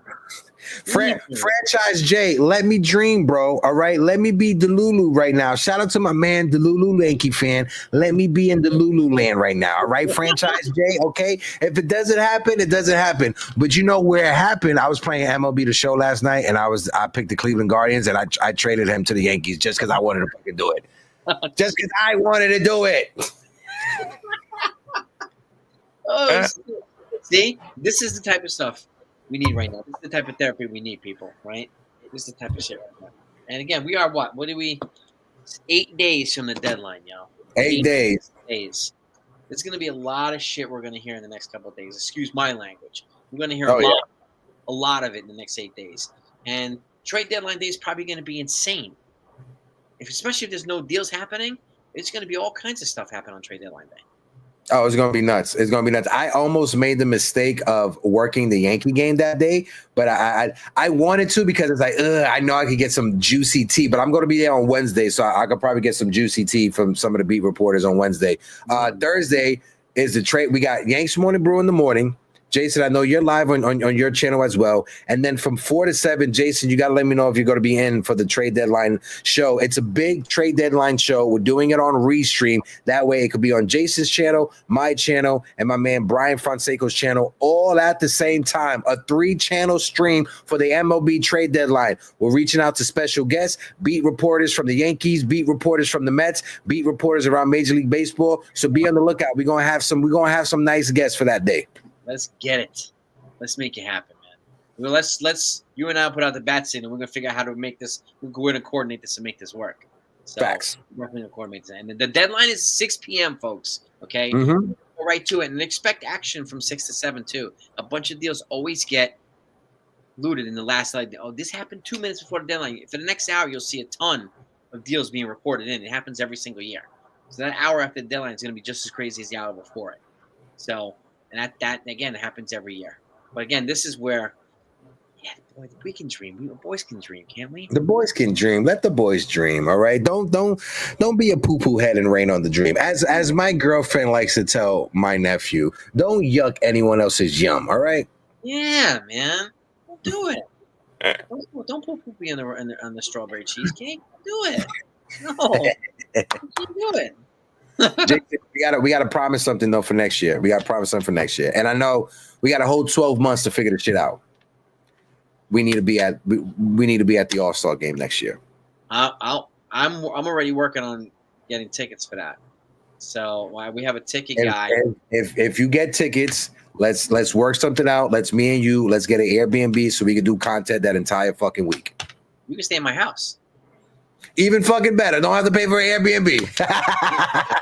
I'm a half hour from Philly Stadium. You can stay in my house. Hey, look at that, Hoppy. How about this? I'll make sure I'll get an RV so I can park it in your driveway. That way, I don't stink up your bathroom. All right. That's okay. It's all good, man. We have like 5 bathrooms, so it's good, man. We lit. Yo, I plan on being at either the home run derby or the All-Star game or both. That's the plan. And I've already reached out to you in advance. I said, look, this is the plan, right? I want to go to the Derby. I want to go to the All-Star game. So we got to make that happen. Yeah, definitely. We got to make it. And what makes the Philly All-Star game a lot better is that the stadium in Philadelphia is smack dab in the city, right in the middle of the fucking city, right? When I was in Atlanta, we had to drive to like the suburbs and stuff like that. It was nice, but If you don't have a car, you can't get there. If fortunately I had media credentials, so I didn't have to pay for parking. But if you don't have $60 or $80 to pay for parking, that sucks, right? Being in Philly, right in the heart of the city, is so much easier for the fans to get to the games. And you can take a little subway, 2 stops, and you're at the stadium. It's right there. Boom, boom, boom. You're right there. So it's easy. It's easy to get to, and it's an accessible stadium. It's a nice stadium. It's a big ass sports city. It's gonna be good. The All-Star game the next year. It's gonna be real good. Oh yeah. So I'm looking for it. I will be there with you, bro. So I can't wait for that. Same. So same. It's gonna be a movie. Yeah. Well, we're saying Brian, you Volpe earned the trip to AAA. Look, a lot of people want Volpe to be sent down to AAA, but the problem with it is we have nobody who can replace him that will play better than him right now. That's why we need to see what happens this next week at the trade deadline, right?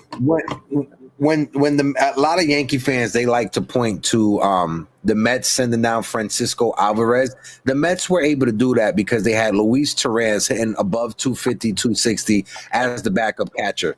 The Yankees don't have that in Peraza or Jorbit Vibot. Yep, it's true. It's true. And they need. This is why bench depth is so important. That's why backup players are so important, right? And this is why it hurts so much losing Oswaldo right now. Yeah. That was a valuable backup, man. He was a Swiss Army knife for this team, man. And we didn't replace him with any other Swiss Army knives. And we need a Swiss Army knife. I think the Yankees did Oswaldo disservice coming into the season and not having a third baseman. What makes Oswaldo special is the fact that he is that Swiss Army man that you just said. He is that guy that could play multiple positions and not miss a lick when it comes to his defense. I don't want to say he's not an everyday player, but when you stick him at one position at third base and say you're just going to be a third baseman, you take away what makes him special. And that's his versatility to play whatever position you need him at a drop of a dime or a pinch just like that. And that's what the Yankees did. It was a disservice coming into the season, not addressing your third base situation. And when I was real quick, Jason, when I was at the stadium in Atlanta, right, walking through like the media corridor, I heard Susan Waldman having a conversation with one of the radio personalities from the Braves, and she hit it spot on. She said, if you're the Yankees, you spent all this money bringing in Max Fried. You made an amazing trade in trading for Cody Bellinger. So you decide to stop there and not properly construct the roster. And I got to agree with Susan Waldman. How do you make these deals for Max Fried? How do you make an amazing trade for Cody Bellinger? You make a brilliant signing, one of the most underrated signings in Paul Goldschmidt. And right there, you decide, you know what? I'm going to fold my hands and just let a third baseman, hopefully a third baseman falls into my lap. And it didn't happen, man. Yeah, if Max Fried's going to induce a lot of grounders, you need a cat over there who can scoop up the grounders. Facts. Right? You need a glove there that's going to scoop them up. Like Goldschmidt scoops them up on one side. We need somebody on the other side to scoop them up. Mm-hmm. Yeah, man. So that's why who they get now is really, really important. As sexy as Suarez bat is, if he hits 50 home runs, that's great. But if he costs them 5 games with his glove, not so great. Nope. And that's the offset you have to worry about with Suarez. So let somebody else overpay for him. Mm-hmm. And Suarez knows he's getting traded at the trade deadline. Like during the batting practice for the All-Star game, he was having a conversation with one of the beat writers, and he told him, he's like, I know. He said it in Spanish. He's like, I know I'm going to be traded. Where? He's like, I don't know. He was like, I'm just mentally preparing myself and my family for that time. Like, he knows he's going to be traded. He understands that this is a business. So you look at places where he played for Seattle. Seattle, they need some more power behind Kyle Raleigh, right? You look at a team like Detroit, they need a third baseman, right? The Chicago Cubs, they need a third baseman as well. So there's other teams that are going to be competing for his talents that aren't named the New York Yankees. And those other teams, they have better prospects to offer. Yep. And can you imagine him in Seattle? Two guys with 50-plus home runs? Mm-hmm. 2 dudes? And then, that's just more support for a guy. If what's his name? Was it Felix? Felix Rodriguez? Felix Rodriguez. Yeah. Man. It's more support for him. It's more support for some of these other guys. So, and do they feel like they're one piece away? I don't know. I know the Arizona Diamondbacks want some major league ready pitching, but I don't think the Mariners are going to give up Brian Wu for him. No, yeah. Logan Gilbert. They're not going to give any of those dudes for Suarez. So, who are they going to give up? I don't know. I don't even think the Yankees would give up Luis Hill for Suarez. I don't think they'll do that for Eugenio Suarez. I wouldn't do that. Probably not. Yeah, you're probably right. And as much as I love the Gold Glove ability of Brian Hayes, right? Because Franchise J brought up Brian Hayes in the chat.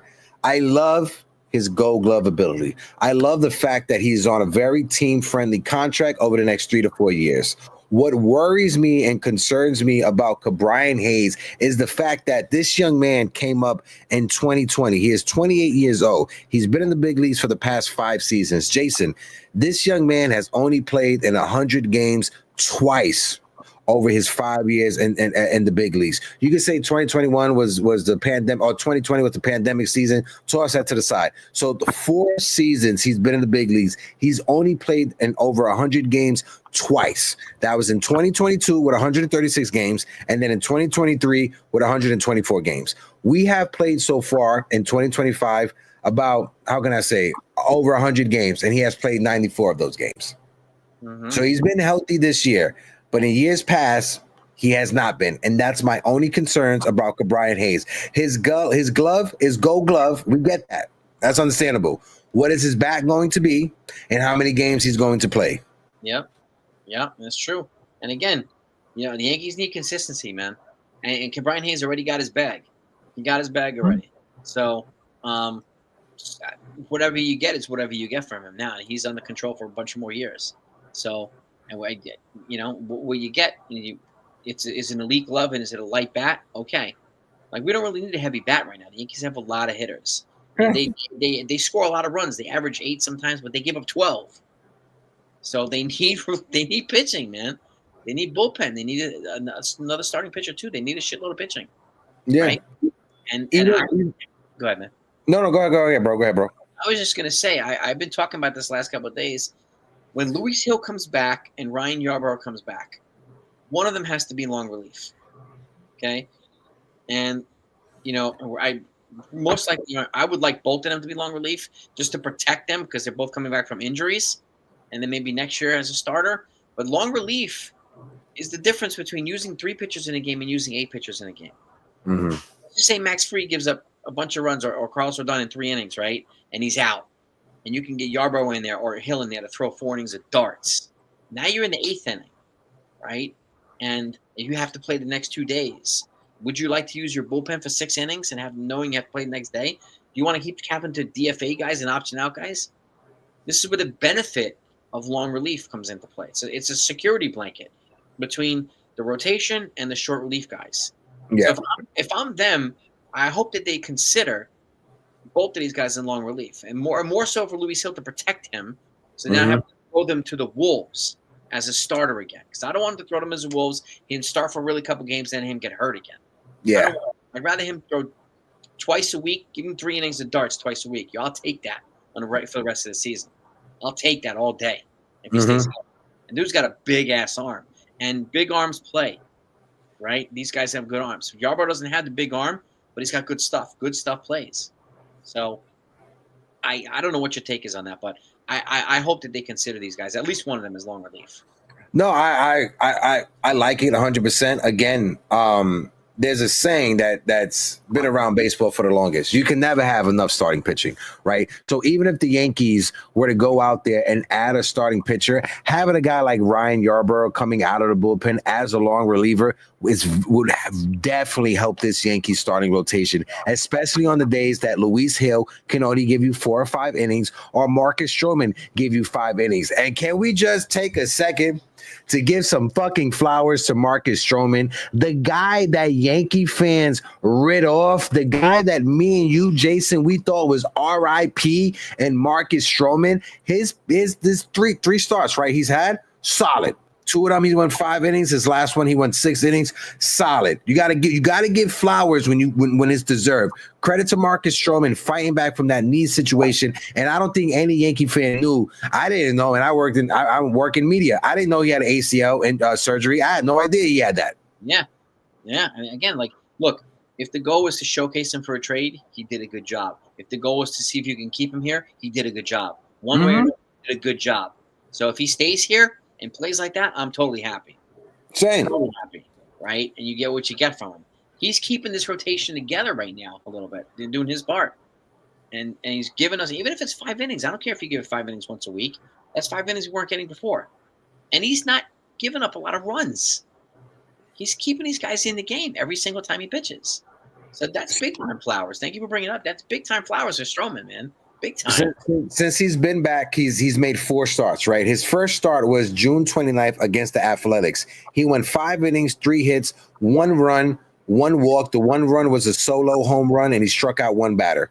Against the Mets, he went 5 innings, 7 hits, 3 runs, 1 home run, 4 strikeouts, and 1 walk. Against the Mariners, 5 innings. I don't know. I just like saying their name like that. 5 innings, 6 hits, 2 runs, 2 walks, and 3 strikeouts. And then against the Braves, 6 innings, 5 hits, 1 run, 1 home run, and 4 strikeouts.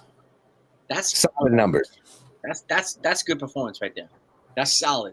That's solid stuff. So I'll take that. Now I don't know if he's going to get traded or not. If he does, I wish him well. If he stays, I hope he plays well here too. So same.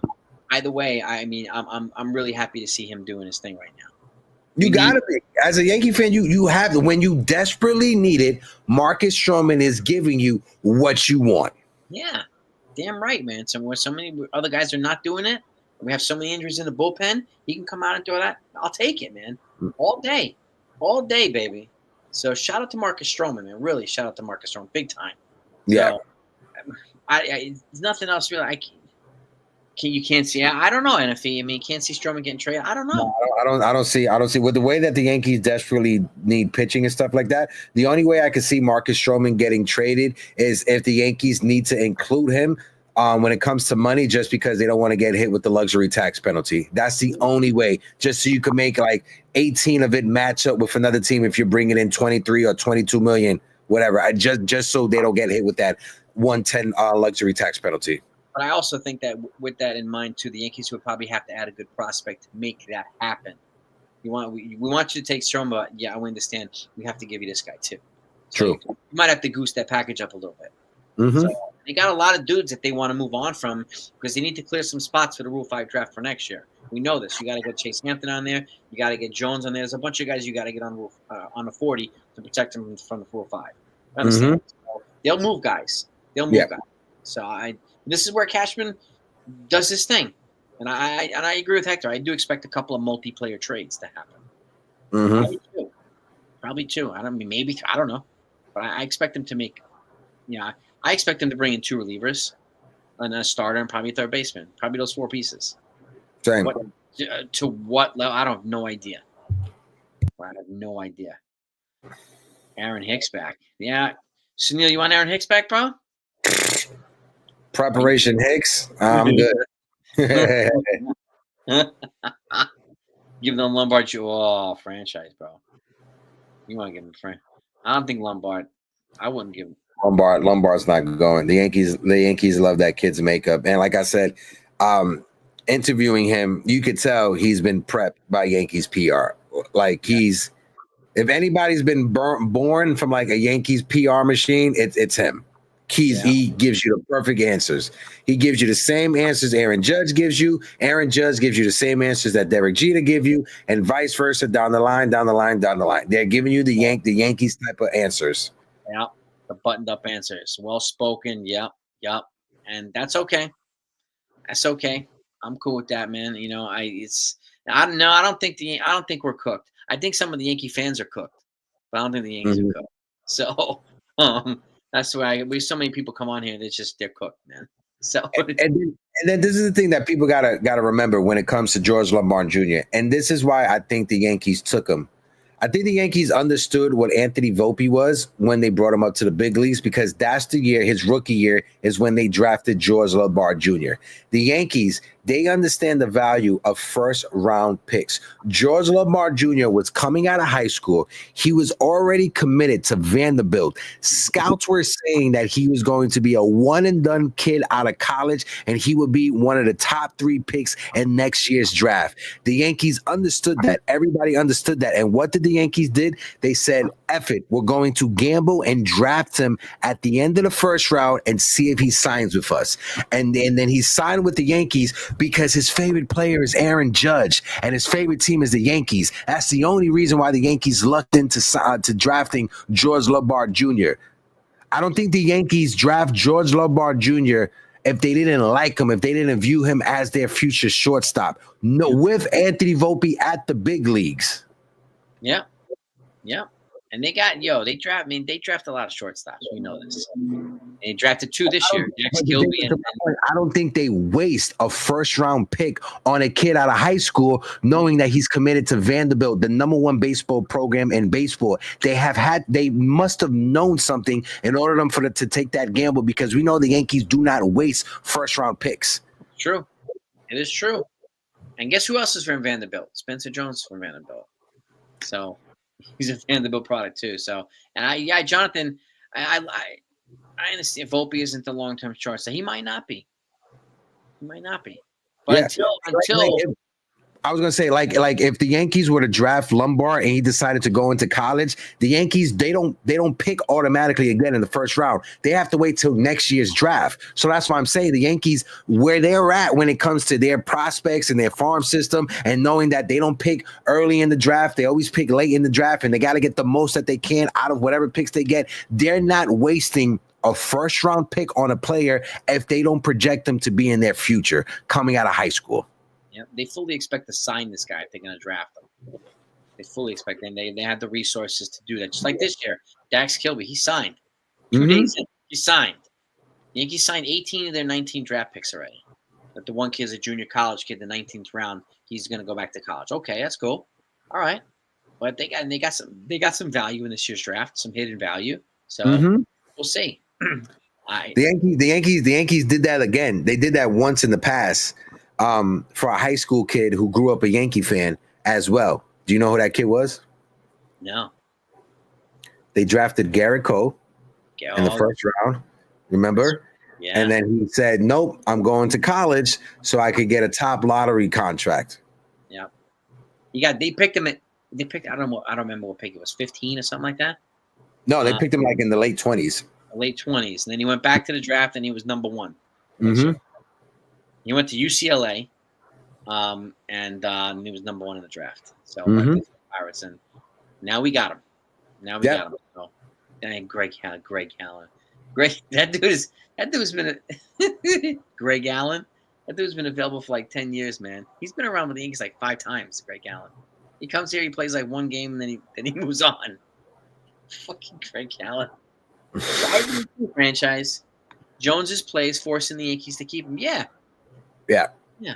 And again, like I'm not knocking Lombard. Lombard is younger. He's going through the same transition period that Jones went through when he was first brought up to AA. Jones struggled, then he adapted. Now he's killing the ball. I have the same confidence in Lombard to do the same thing. Yeah, and he came up as a 19-year-old and to AA, and also to your point. When we was in spring training, I thought it was very weird that the Yankees were exclusively playing him at third base. I was like, this is weird when his best and natural position is shortstop. But to start the minor league season, he was playing shortstop majority and some second base. That goes to show me that the Yankees in spring training didn't want to play him at shortstop because they didn't want fans to start pointing out Volpe. And they didn't want fans to start comparing Lombard to Volpe during spring training. So they waited for the regular season. Again, I have no confirmation. That's all a hypothetical. Let me take off my tinfoil hat now.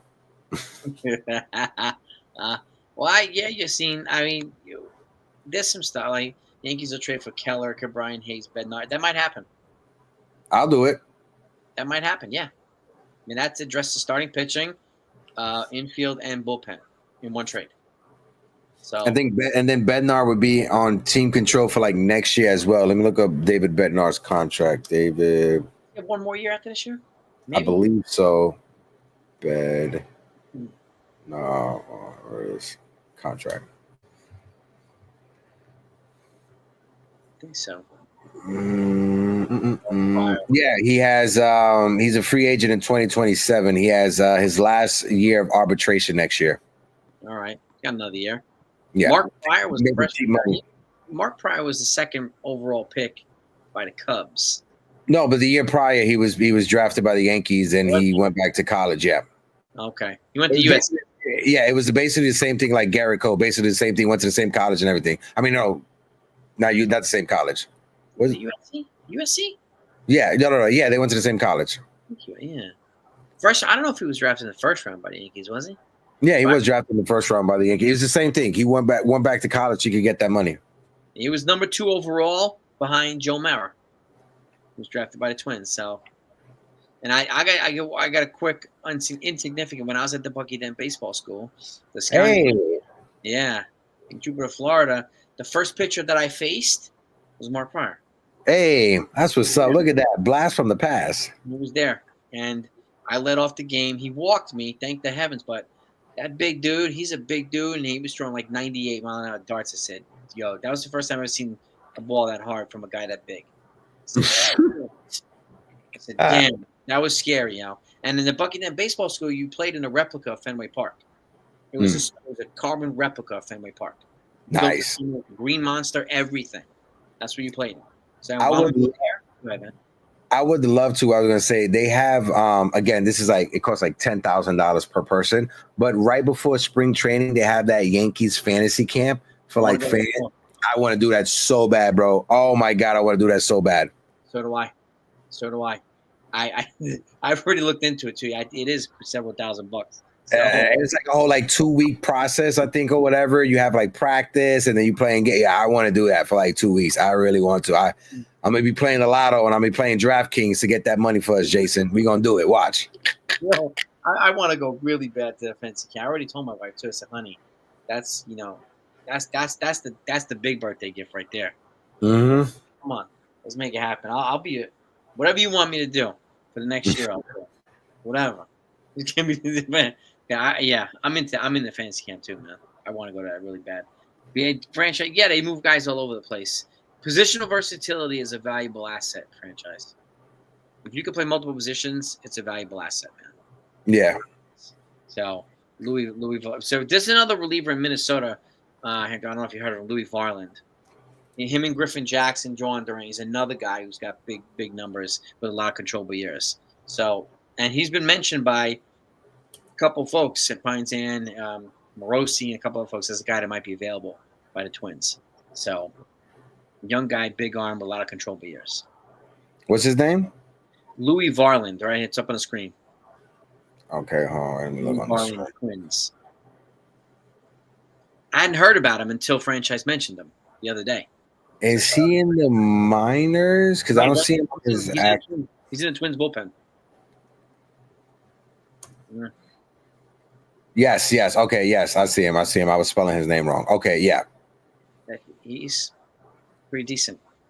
Is he a lefty also? Yeah, no, he bats left. He throws right. 2.11 ERA. What's his contract? You have to give something of significance up for him. Got a bunch of free ARB and ARB still to go. So you'd have to give a piece. You got to give up a nice piece for him. Yeah, he has some years left to control. You're gonna have to give up some heavy talent for him. That's gonna cost you Ben Rice and some other pieces like that. Yeah, just know that. I wouldn't mind trading Ben Rice for him if I know he's a reliever. I got 27 years old. He's in pre-ARB, so that means he has about like 4 or 5 years left to control. I'll flip Ben Rice for that in a heartbeat. I love you, Arroyo con Habichuela Ben. I love you speaking Spanish and shit, but I'll flip you ASAP. Yeah, I'm saying with a guy like that, I'm saying, man. I mean, like, could you do two? Could you get him and Griffin Jackson, him and Joan Duran? That would cost you Rice in some pieces. But yeah, that would cost you Rice in some pieces. But hey, when you look at the Yankees' top prospects, you may have to give up Schlittler for that. If you want Duran, if you want him, if you want Griffin Jacks, you may have to give up Schlittler. You might have to, but in a trade like that, you're looking at two guys with multiple controllable years. So, and with all the guys that the Yankees have drafted, I like Schlittler. Don't believe me. I'd love to. If I can keep him, I would. But they just drafted Pico Khan, big guy, the 4th round pick, and they got Hess, they got Cunningham, they got LeGrand still. They have other big dudes with big arms. Oh wait, the Yankees prospects they changed. I was literally looking at them a couple of days ago. Dax Kilby like number 10 now. You have Carlos LaRange as our second top prospect over both Cam Slittler and Spencer Jones. Look, what? Well, he's number 2? Yeah. Holy shit. I'm looking at I think MLB baseball they reclassified or they rearranged there's something that's different here because Carlos LaRange is the Yankees' second prospect in their system on MLB top 100 prospects. Oh my God. I was literally looking at this the other day, and Carlos LaRange, he was in the top 10, but he wasn't 2. Wow. That dude's got a big arm. I just said it. He just cracked top 100 today. Did he? Yeah, I'm not surprised. That dude's got a big arm. Yeah, I saw the report. I saw the report of him cracking the top 100 list. I didn't know that they updated the website. That's I mean, another notch for the Yankees. That's good. That's good. I mean, he's had a little bit of injuries, but this guy has a big arm. This guy's got a big arm, and he throws 100, 203 on a regular basis. So he hits some velocity, and he's got 115 strikeouts in 70 innings. He's got some crazy numbers this year. Crazy numbers. No. He's got big he's got strikeouts up just like Schlittler. He's a big dude, has a downward swing fastball, so you can develop some secondary pitches. You're gonna be nasty. So he's a guy. True. And he offers the Yankees a little bit of flexibility to consider moving Schlittler, but I would only move Schlittler if we're getting controllable years from players. That's the only way I'm moving. I'm not moving him for rentals. No way in hell. Same. There's no way. No. Same. Elmer Rodriguez, who's number 6 now? Damn. Let me see. Yes, Elmer Rodriguez. Yes, number 6. Yeah. They've reclassified the prospects. Oh my God, I'm gonna play MLB The Show tonight. Where's Hassan Cunningham at? Cunningham is 5. So you got George Lombard Jr. 1, Carlos LaRange 2, Cam Slittler 3, Spencer Jones 4. Bryce Cunningham is 5. Elmer Rodriguez Cruz is 6. Ben Hess is 7. Ben Hess was up higher. Then you got Griffin Herring is 8. Rafael Flores is up. Rafael Flores was like 15 a couple of last week. He's 9 now, and Chase Hampton is 10. Damn. Flores got to jump up too. Mm-hmm. Wow. All right. Where's Glad Dax Kilby? Kilby. I don't see him. He's not there yet? Mm-mm. What about Pico Khan or Keenan Kent? Are they in there? Maybe the new draft picks aren't included in this. Yeah, I don't think the new draft picks are included yet. Yeah, no, they're not. Okay. I have a feeling those 3 guys will be in the top 30 at some point this year. Yeah, I'm super excited about Kent. He's good. He's good. I'm super excited about him as hitting. He can play multiple positions. He's a college senior. He can hit lefties extremely well. So I think he's one of these guys that can make it sooner than later up to the majors and contribute. Just like Pico Khan, a big-ass lefty from Mississippi State. He's got like an unorthodox delivery. He's got 100-mile-an-hour speed. This dude can generate a lot of strikeouts too. So he's another big one.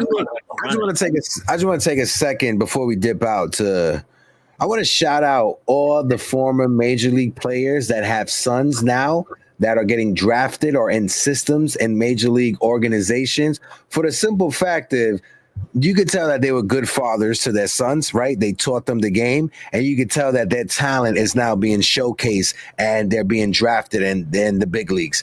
Manny Ramirez, I think AJ Przinsky's son got drafted as well. Yep. So that goes to show you that the baseball players from the 80s were piece of shit fathers, and the players that I grew up watching were the best players. And the Yankees have 3 now. The Yankees have 3. They got Lombard, they got Kent, and the 20th pick, Grudelazanik. Mark Grudelazanik was a good infielder. His son got drafted by the Yankees. Oh, yes, Mark Gruza. I always had a hard time saying his name. Former Red Sox, former Cub. Yeah, Mark Grudelazanik. Yeah.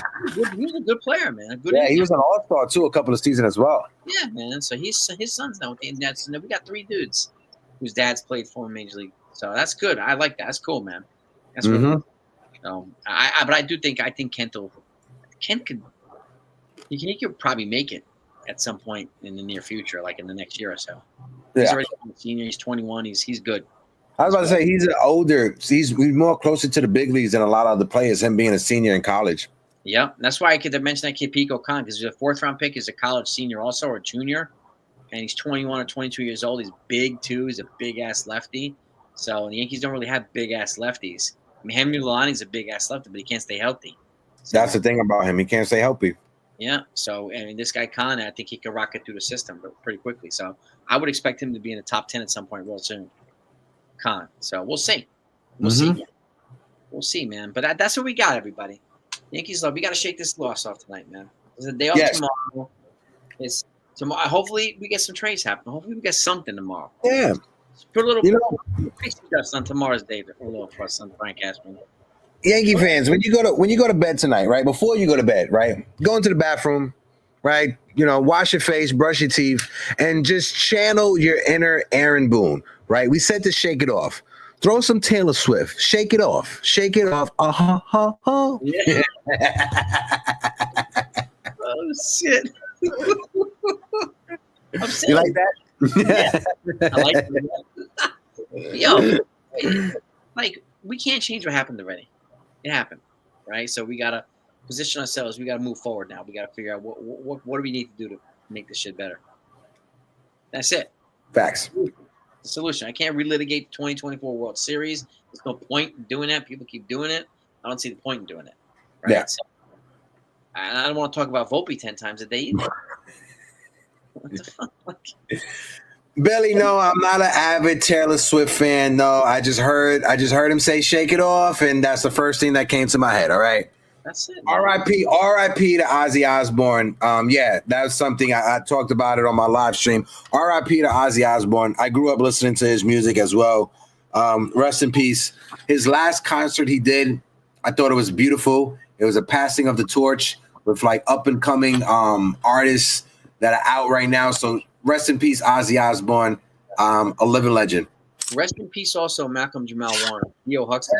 Yes, from the Hustle. Yes. He drowned in Costa Rica on a vacation with his family. Yeah. Rest in peace too, man. So, and guys, if you're a Swiftie in the fans in the chat, it's all good. You could be Swifties. It's cool. It's all right. You don't have to admit it. You just enjoy it. I like the Clips album that's out right now. If you guys don't know, make sure you guys listen to Pusha T and Malice. That album is crazy. I'm saying. And some sounds too.